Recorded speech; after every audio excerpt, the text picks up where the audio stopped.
black and white, and Iain in a shirt and tie. Well, there is a good reason we're in black and white today, because today is the 70th birthday of the first ever UK singles charts. Before that, there was a sheet music chart, believe it or not. But 14th of November 1952 was the first time that a singles chart was put out. So I thought I would celebrate it and go through that very first top 10 singles chart. So I thought I'd get dressed up and do it proper, because back in those days they wouldn't have had jeans and t-shirt. There would have been a dinner jacket and a bow tie, but I don't possess a bow tie, and I've done it in black and white just to give it a little bit more atmosphere and some nice gentle music in the background. So let's have some facts about the charts. Since the 14th of November 1952 and up to the time of recording, there have been 1,376 number ones. The year that had the most number ones was the year 2000, when there was 42. The artist that had the most number one hits on the UK charts is Mr. Elvis Presley, who has had 21. And he has spent 80 weeks at the top spot. But the person that has had the most weeks in the chart, with 1,370, is Ed Sheeran. So there's a few facts about the charts. So let's have a look at that very first chart. So these are all they all came in at no ups and downs, they all came in. So at number 10 we have Vera Lynn and Be the Same Sweetheart. Yeah, Vera Lynn in the top 10. War hero, singing to the troops. My grandparents love Vera Lynn. I thought she had a really nice voice as well. Yeah, Vera's in at number 10. At number 9, guess who else? Guess who is in there at number 9? It's Vera Lynn again. And the Home in Waltz, second record in the first top 10.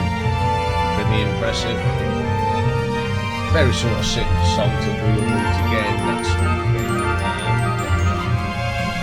thing. I'm familiar with these songs because my grandparents like Vera Lynn. Okay, now here's something that doesn't happen now. We had an equal number 8, and the first one is Blue Tango by Ray Martin. Strange having equal numbers, but I don't know. Bit of a tango thing, but so I feel like that sort of thing. And the other equal number 8 was High Noon, Frankie Lane. The theme from the movie, great movie. But in the movie, it's Tex Ritter that sings the song, not Frankie Lane. But it's a great cowboy film. I love cowboy films. Coming in at equal number 7, again an equal thing, we have Sugar Bush by Doris Day and Frankie Lane, the second entry in the first top 10. Sings with Doris Day. It's okay. It's the very sort of thing that people were listening to in the early 50s. Certainly wasn't rock and roll. And the other song at equal number 7, third entry in the first top 10, Vera Lynn again and Forget Me Not. She was a bit of a queen of the hit parade back in them days. What more can you say, you know? She did have a really good voice. Number 6 then, Half as Much by Rosemary Clooney and Percy the Fifth and his orchestra, who had a hit later on in life with a theme from a summertime or something like that. I thought Rosemary Clooney had a nice voice, and of course I like This Old House. Number 5, another person that had quite a success in the 50s, Guy Mitchell. And the weird twist called Feet Up, Pat Him on the Popo. What's the Popo? This was very upbeat for the first chart. All the others are quite strings and sort of mellow, but this is quite a upbeat song.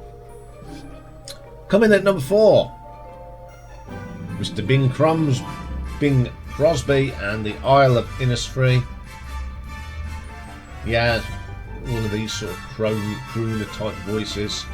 Yeah, my grandparents, big fan of Big. Not my cup of tea. Number 3 in the first chart goes to Nat King Cole and Somewhere Along the Way. Quite a good track. My granddad was a big Nat King Cole fan, and I quite like that track. And myself, I think it's a really good song. Coming in at number 2 is a song called You Belong to Me by Joe Stafford. Nice song, definitely got that 40s, late 40s feel, bit jazzy number, really good singer, quite a good song. And that first number 1, I think everybody knows this, it's Al Martino and Here in My Heart. But it's not, I don't like it, it's so dreary, I want to fall asleep, but that was what people were listening to. So that was your first top 10. You can't forget this is the first one, and it's still sort of going strong after 70 years, even though I don't know, couldn't tell you who was number 1. I should have really looked who's number 1 at the moment, but as far as I'm concerned, the charts really ended for me the end of the 80s. Some reasonable ones in the 90s, but then it sort of went downhill for me. And the way they do the charts now, you know, it can change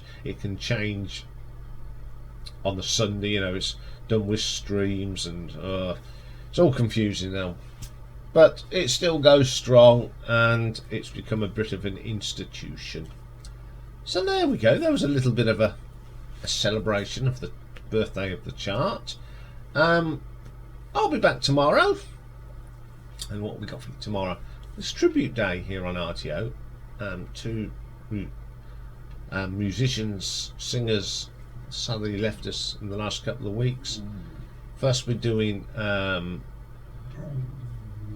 McCafferty of Nazareth, and also we're doing Jerry Lee Lewis as a retro ranking.